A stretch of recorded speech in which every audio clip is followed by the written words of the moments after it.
दोस्तों खेसारी लाल यादव जी के नया मूवी बोल राधा बोल फर्स्ट लुक जब से रिलीज किया गया है दोस्तों सोशल मीडिया पे काफ़ी से वायरल हो गया है दोस्तों जी। इसका पोस्टर आप लोग देखे होंगे दोस्तों शुरुआती वीडियो में, जो कि काफ़ी कमाल का पोस्टर बना है दोस्तों।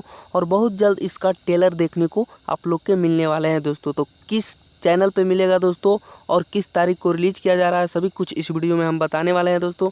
नमस्कार दोस्तों, हम बिकू, आप देख रहे हैं अपना चैनल बिकू भोजपुरी न्यूज़। तो आप लोग के बता दें दोस्तों कि बोल राधा बोल का ट्रेलर बहुत जल्द आप लोग के बीच आ रहा है दोस्तों, जो कि 14 अक्टूबर को सुबह 7 बजे देखने को मिलेगा दोस्तों वेब म्यूजिक यूट्यूब चैनल पे जी।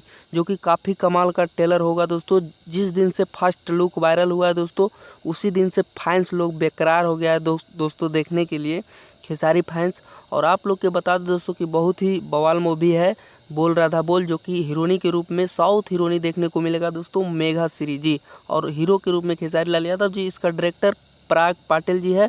और बाकी वीडियो आप लोग को अच्छा लगा तो वीडियो को लाइक कीजिएगा, चैनल पर पहली बार आए हैं तो सब्सक्राइब कीजिएगा। धन्यवाद।